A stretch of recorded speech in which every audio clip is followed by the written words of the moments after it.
Bonjour à toutes et à tous et bienvenue dans votre rendez-vous quotidien Smart Éducation, un magazine dédié à la formation, aux nouveaux métiers, aux nouvelles pédagogies, le rendez-vous qui donne un futur à la jeune génération. Au programme aujourd'hui, la rencontre qui peut tout changer, celle que vous avez ou aurez l'occasion de faire avec votre mentor. Le mentorat est en effet depuis quelques semaines sur toutes les bouches. Alors que le monde professionnel se complexifie, l'accompagnement et les conseils d'un mentor s'avèrent plus importants que jamais. La pratique fait d'ailleurs de plus en plus d'adeptes, notamment grâce au dispositif gouvernemental Un jeune, un mentor. 100 000 jeunes en ont bénéficié en 2021. Benjamin Blavier, cofondateur de l'association Article 1, est avec nous. Bonjour. Bonjour. Merci d'être avec nous aujourd'hui, Benjamin Blavier.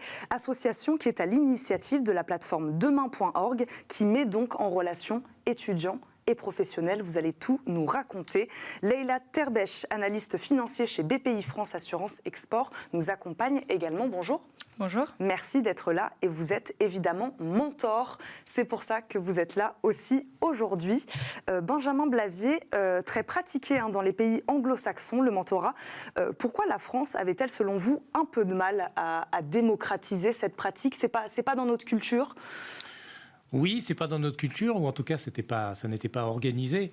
Pourtant, ça existe depuis longtemps, parce que tous ceux qui réussissent à l'école ou qui trouvent un job, bien souvent vous racontent une histoire de mentorat, sans qu'ils s'en rendent compte d'ailleurs. C'est-à-dire qu'ils vous disent, à un moment, il y a eu quelqu'un qui m'a accordé du temps, qui m'a accordé de l'attention, qui m'a ouvert des réseaux, qui m'a mis en confiance. Et c'est quelque chose qu'on retrouve de manière quasiment systématique. Alors souvent, c'est un enseignant. En tout cas dans le cadre scolaire, mais pas seulement. Ça peut être aussi quelqu'un de la famille, ça peut être quelqu'un que vous avez rencontré dans votre travail, ça peut être un ami. Et effectivement, ça n'était pas très organisé ou c'était vu de manière un peu condescendante en disant c'est sympathique, c'est des gens de bonne volonté, etc.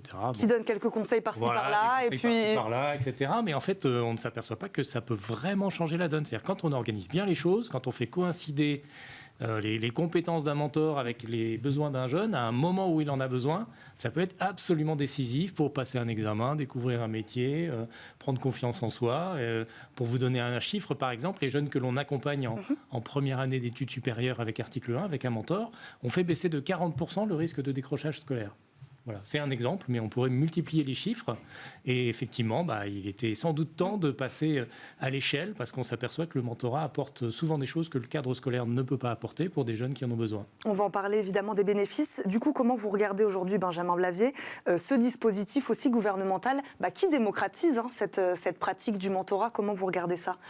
Avec grande satisfaction, et puis parce que ça fait des années que les associations de mentorat se battent pour expliquer ce qu'est le mentorat et ce que ça peut apporter. Donc nous, on est effectivement très heureux de cette mobilisation.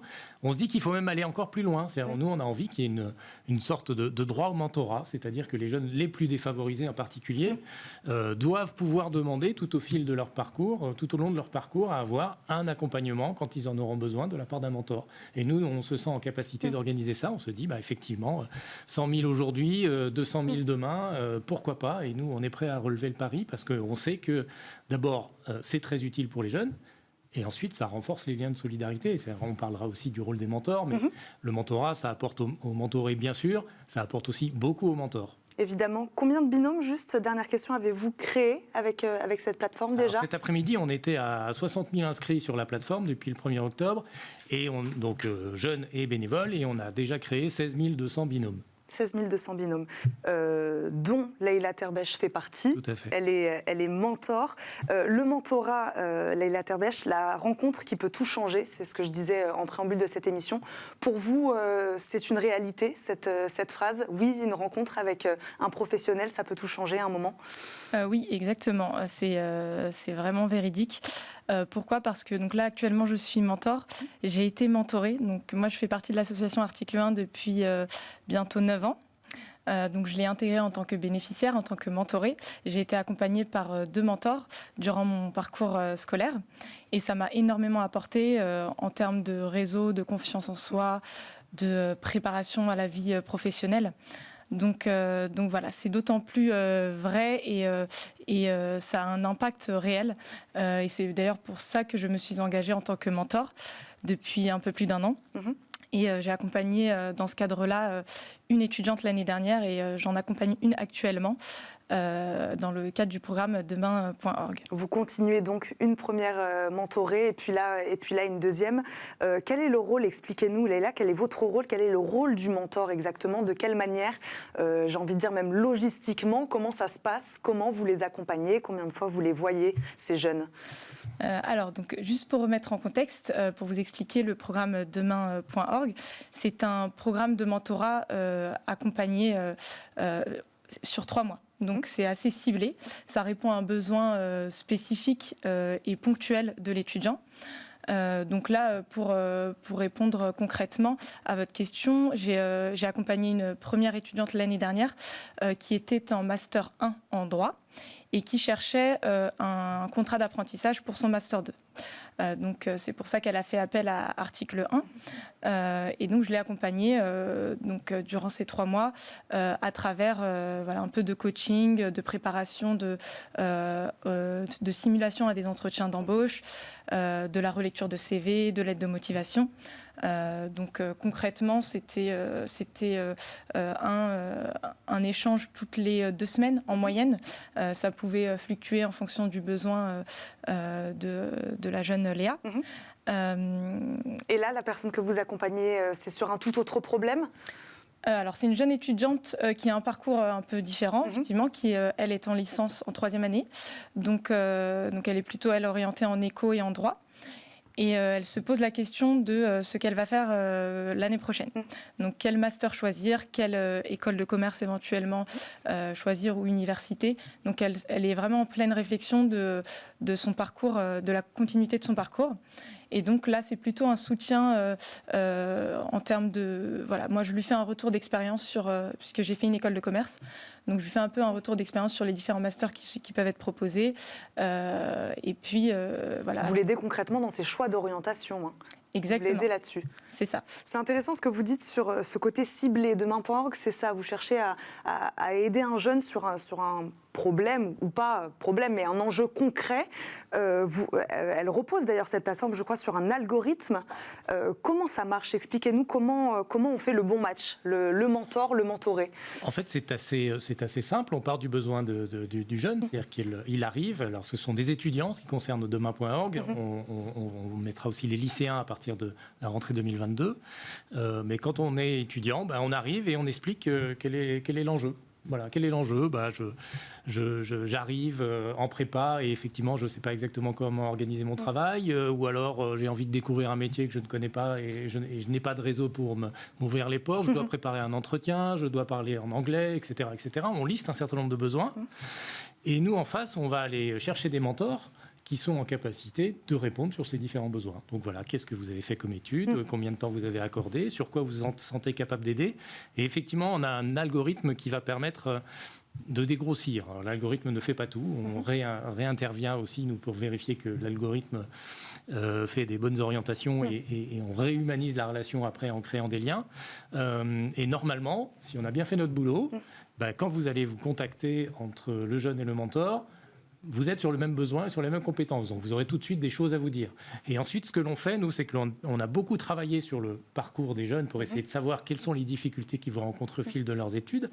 Et effectivement... Ça peut être souvent les mêmes choses qui reviennent. C'est régulièrement les mêmes choses. C'est vous arrivez en études supérieures, vous êtes un peu paumé, vous ne savez pas comment vous organiser. À un moment, il va falloir chercher un stage. À un moment où on vous parlera des métiers, il faudra commencer à les découvrir. Peut-être que vous aurez envie de vous réorienter. Peut-être qu'au fil du lot, et vous aurez des moments un peu de mou et vous aurez besoin de soutien psychologique. Donc, c'est des demandes assez récurrentes. Et nous, ce qu'on va dire à ce binôme qu'on aura enclenché, c'est vous êtes rencontrés et vous vous êtes donné un premier coup de main pendant 3 mois. Et si on continuait ? Et si, derrière, vous alliez encore plus loin dans la relation ? Parce que le mentorat, c'est ça. C'est-à-dire que ça part souvent d'un besoin très concret. Et ensuite, ce qui s'installe, c'est une relation de confiance, une relation de bienveillance. Et ça peut être, au-delà du besoin très concret, un vrai support, quelqu'un sur qui on s'appuie pour se construire. C'est ça le mentorat, c'est que c'est aussi très évolutif dans le temps.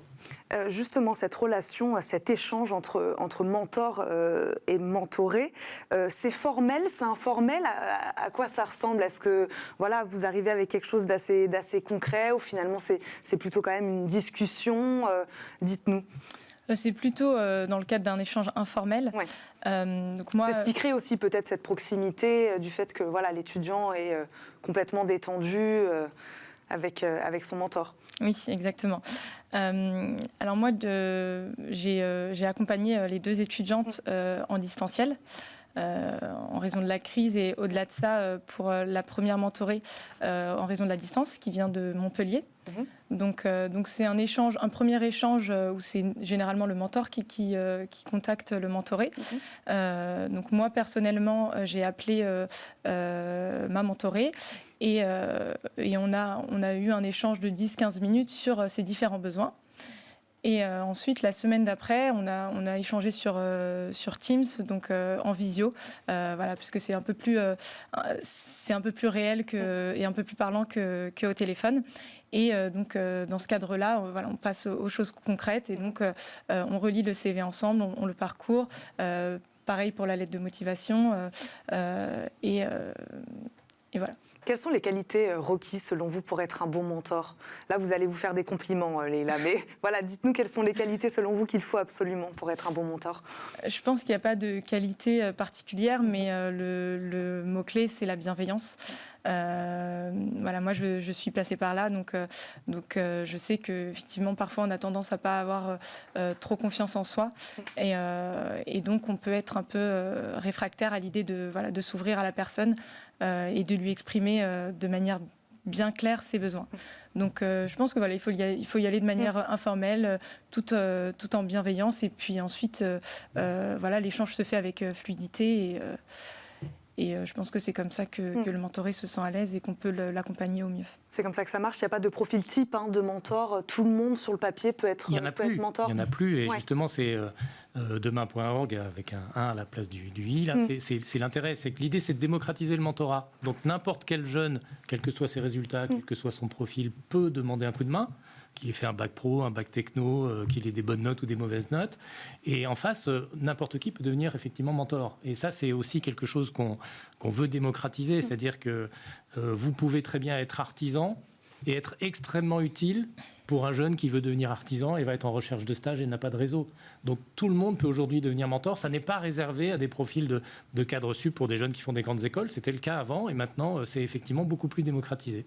Merci beaucoup d'être venus tous les deux sur le plateau de Smart Éducation aujourd'hui. Benjamin Blavier, je le rappelle, vous êtes donc cofondateur de l'association Article 1, association qui est donc à l'initiative de cette plateforme demain.org. Leïla Terberch, analyste financier chez BPI France Assurance Export, nous a également accompagnés. Merci d'avoir été avec nous aujourd'hui sur le plateau de Smart Éducation. Merci beaucoup. Merci et merci à vous de nous avoir suivis. On se retrouve demain pour un nouveau numéro de Smart Éducation. À très vite.